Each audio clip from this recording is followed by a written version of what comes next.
Hello दोस्तों, इस video में हम लोग कंटिन्यू करने जा रहे हैं 8.3 का क्वेश्चन नंबर 3। ठीक है, ये है आपका पार्ट 3। तो देखिए सिंपल यहाँ पे हमें सॉल्व करके बताना है कौन सा आंसर राइट होगा। तो सबसे पहले शुरू करते हैं सॉल्व करना। तो देखिए सेक को मैं किस तरीके से चेंज कर सकता हूँ। तो देखिए सेक को हम लोग और लिख सकते हैं कैसे, 1/cos। तो यहाँ पे आ जाएगा इसकी वैल्यू 1/cos a। अब यहाँ पे प्लस है तो plus as it is. tan की वैल्यू सिंपल यहाँ पे किस तरीके से आ सकता है, sin/cos। तो यहाँ पे आ जाएगा आपके पास sin a/cos a। ओके, अब इसको हम लोग एज इट इज लिख देंगे क्योंकि साइन को हम लोग चेंज नहीं कर सकते। तो 1 - sin a as it is. आगे बढ़ते हैं तो देखिए ये सॉल्व नहीं होगा लेकिन ये सॉल्व होगा। यहाँ पे दोनों का एलसीएम आ जाएगा हमारे पास सिंपल सेम cos a।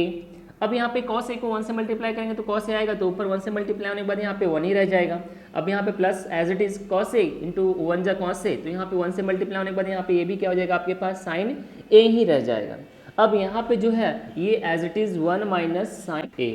अब अगर आप लोग यहाँ पे चेक करेंगे ध्यान से तो देखिए यहाँ पे पास क्या रहा है a प्लस b और यहाँ पे क्या रहा है आपके पास a माइनस b। फॉर्मूला क्या बनता है इसका, a² माइनस b², है ना। तो यहाँ पे मैं लिख सकता हूँ इसको इस तरीके से। तो a की वैल्यू हमारे पास कितना है 1, तो यहाँ पे 1 का स्क्वायर माइनस b की वैल्यू हमारे पास कितना है, तो देखिए b दोनों के दोनों क्या आपके पास sin a।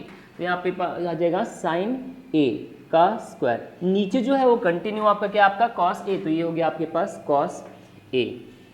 आगे बढ़ते हैं तो देखिए 1 1 जा 1 ही रहने वाला है, तो ये हो गया आपके पास 1। अब यहाँ पे माइनस का साइन है तो minus as it is. sin a को स्क्वायर करेंगे तो क्या आ जाएगा आपके पास sin स्क्वायर a। नीचे में आपके पास cos a। क्लियर। अब अगर आप लोग यहाँ पे आइडेंटिटी 1 के ऊपर जाएंगे तो हम लोग इसको सॉल्व कर सकते हैं। देखिए सबसे पहले मैं उसको नीचे लिख लेता हूँ। ओके, तो देखिए अगर मैं यहाँ पे इसको इज इक्वल टू के साइड भेज दूंगा तो यहाँ पे हमारे पास cos की वैल्यू आ जाएगी। तो देखिए यहाँ पे cos square a as it is. अब ये इज इक्वल टू के उस साइड जाएगा तो 1 के साथ में क्या आ जाएगा आपके पास माइनस साइन स्क्वायर a, है ना। ये तो साइन स्क्वायर a। तो देखिए यहाँ पे 1 - sin स्क्वायर a और यहाँ पे भी 1 - sin स्क्वायर a। तो मैं इसके प्लेसेस पे ये लिख सकता हूँ cos स्क्वायर a क्योंकि दोनों तो सेम ही है। तो यहाँ पे आ जाएगा आपके पास इसके प्लेस पे cos स्क्वायर और नीचे में आपके पास सिर्फ और सिर्फ cos। तो देखिए यहाँ पे देखने जाएंगे तो cos स्क्वायर मतलब 2 बार यहाँ पे cos है एंड नीचे में आपके पास 1 बार cos, है ना। तो ये कैंसिल होने के बाद सिर्फ और सिर्फ क्या बच गया आपके पास cos a, है ना। तो cos a सिंपल आपके पास क्या आ गया आपका राइट आंसर। ठीक है, तो ये आपका पार्ट 3 सॉल्व हो गया। अब हम लोग करते हैं पार्ट 4। तो देखिए सिंपल यहाँ पे बहुत इजी क्वेश्चन है। सबसे पहले इसको देखेंगे तो ये क्या दिख रहा है, आइडेंटिटी के अंदर अगर आप लोग चेक करेंगे तो देखिए ध्यान से 1 + tan square a, 1 + tan square a किसके बराबर है आपका, sec स्क्वायर a के बराबर, है ना। तो मैं इसके प्लेस पे लिख सकता हूँ sec square a and 1 + cot square a। तो 1 + cot स्क्वायर a क्या बनेगा आपके पास, cosec स्क्वायर a। तो यहाँ पे लिख लेता हूँ मैं cosec स्क्वायर a। आगे बढ़ते हैं तो देखिए sec square a it mean sec a जो है उसको किस तरीके से हम लोग और चेंज कर सकते हैं। तो sec a जो है वो क्या होता है आपके पास 1/cos। तो यहाँ पे आ जाएगा आपके पास 1/cos और चूंकि स्क्वायर है तो यहाँ पे स्क्वायर एज इट इज। अब यहाँ पे cosec, तो cosec को देखिए किस तरीके से हम लोग लिख सकते हैं। तो cosec हमारा आएगा 1/sin a। तो यहाँ पे आ जाएगा आपके पास 1/sin a और यहाँ पे स्क्वायर है तो यहाँ पे भी आपका स्क्वायर। आगे बढ़ते हैं तो देखिए ये जो लाइन है इस दोनों को क्या कर रहा है, डिवाइड में बांट रहा है। तो मैं इसको अगर मल्टीप्लाई में चेंज करूंगा तो ये जो वैल्यू है रेसिप्रोकल हो जाएगी। तो सबसे पहले इसको हम लोग एज इट इज लिख लेते हैं।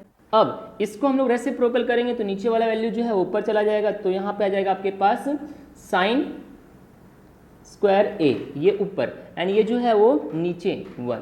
अब यहाँ पे 1 से मल्टीप्लाई होगा तो ये जो वैल्यू है एज इट इज हो जाएगी साइन स्क्वायर a।